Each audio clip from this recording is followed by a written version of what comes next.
Thanks for joining us. I'm Glenn Mills. It's time to go inside Utah politics, and we do begin today with Justin Lee. He's the State Director of Elections, here with some important information on the general election. Justin, glad to have you back on the show. Can't believe it's already time to start talking about this again. Hey, thanks for having me. And yeah, it's election season. We're here again. Yeah, it goes by fast. All right, let's start off with some changes this year. Obviously, we're dealing with the pandemic, and these are waters we haven't been in before. The legislature has been addressing this. Talk about the special session and what has been happening to address Election Day. You know, the good news for us is even though the pandemic is something that is new, voting by mail is not something that's new for us. A lot of other states have been scrambling, trying to increase their vote by mail this year. And for us, this is going to feel a lot like business as usual.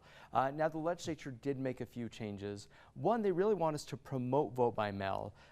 There will be polling locations available on Election Day and during early voting, but we're really encouraging people to stay away from those locations unless they really need help. They've lost their ballot, they never received a ballot, for example, or they want to vote on the 8A machines. Other than that, it should feel like a very normal election here in Utah. Okay, any advice on getting it done early? You know, there's been so much national talk and negative attention put on mail-in ballots across the country. Are you encouraging people to get this done early so that it can be processed early as well?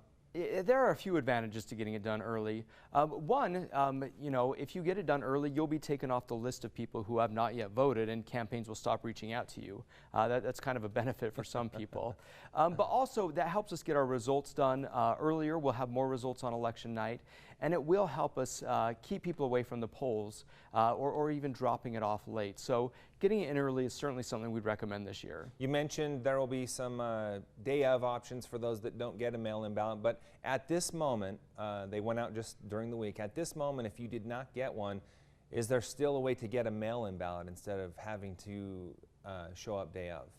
Absolutely. We still have until this Friday, the 23rd at 5 p.m. to register to vote, and you'll still have a ballot mailed to you. You'll get that ballot a few days later, that last week before the election, but there's time where you can still put it back in the drop box or put that in the mail to mail it. So this Friday, October 23rd, is the deadline to register if you have not yet registered. So even if you register by the deadline, 5 p.m. this Friday, you can still get a mail-in ballot sent to you? That's right. They will still mail you that ballot, and you'll get that about 7 days before the election at the latest. So still plenty of time to vote and get that in. Okay, let's talk about some important deadlines because you have to meet those in order for your ballot to be counted. The postmark deadline. Tell us all about that. That's right. The postmark deadline is very important.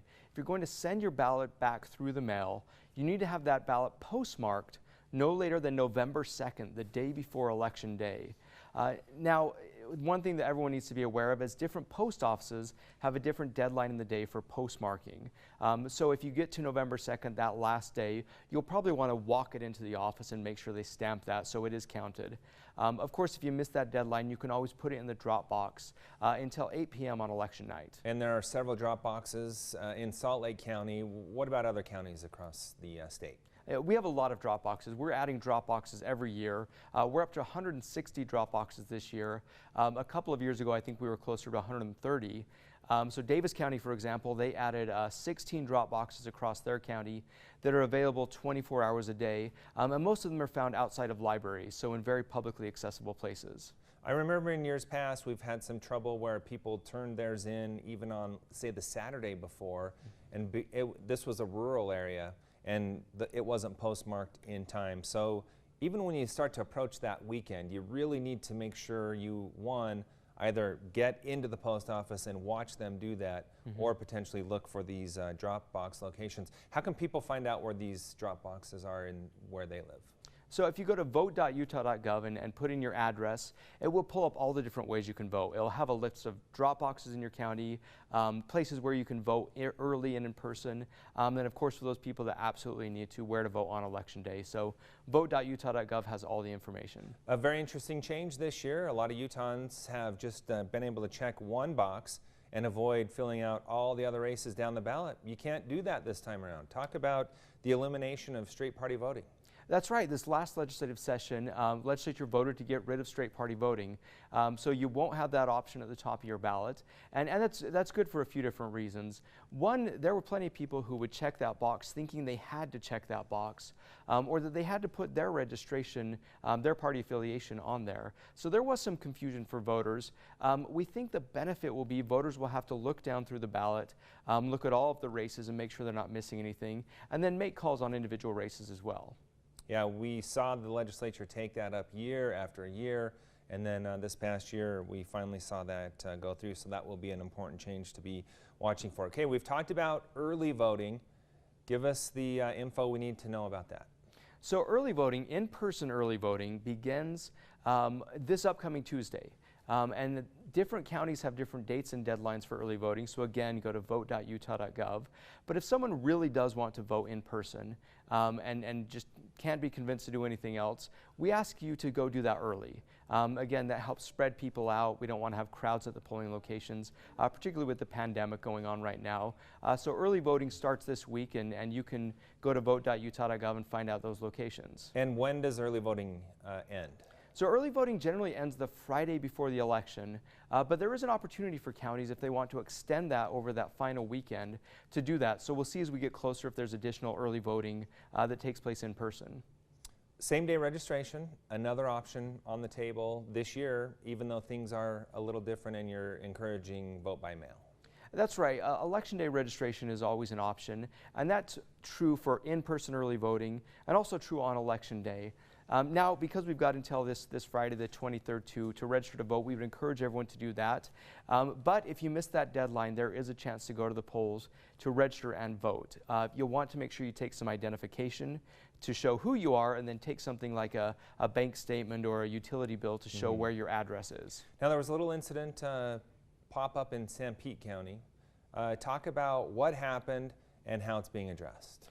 That's right. Unfortunately, when ballots hit this past week in Sanpete County, the signature block was left off of the envelopes. So this was an error from the printer, from the vendor, who sent out these envelopes without a place to sign. Now there's still space on the envelope where a voter should sign, but they didn't mark that in any way. So what Sanpete County has done is they sent out postcards this last week to all of the voters, letting them know how to sign, and then also they could sign that postcard if they happen to send in the ballot already.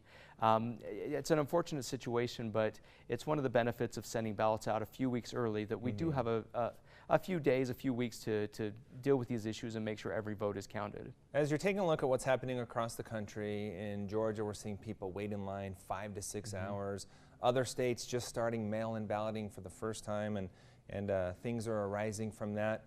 Talk about what's happening here in the state of Utah and how it compares to what we're seeing on the national level. You know, it should feel fairly normal for us here in Utah. We hope we don't run into very long lines on election day. And again, let me reiterate, if people get that by mail ballot, we ask them to vote that through the mail or to put it in a drop box to avoid those crowds. But we don't think we'll run into the same hiccups that you're seeing in some other states. There's no question there's a lot of excitement. A lot of people want to vote this year. We expect record-breaking turnout. But we think we can do that here in Utah without long lines or a great deal of inconvenience for anyone. Okay, Justin, appreciate your time. Very useful information and important this time of year. Thanks for being with us. We appreciate it. Hey, thanks for having me. You bet. Still to come, a new poll finds Utahns view President Trump more favorably than Senator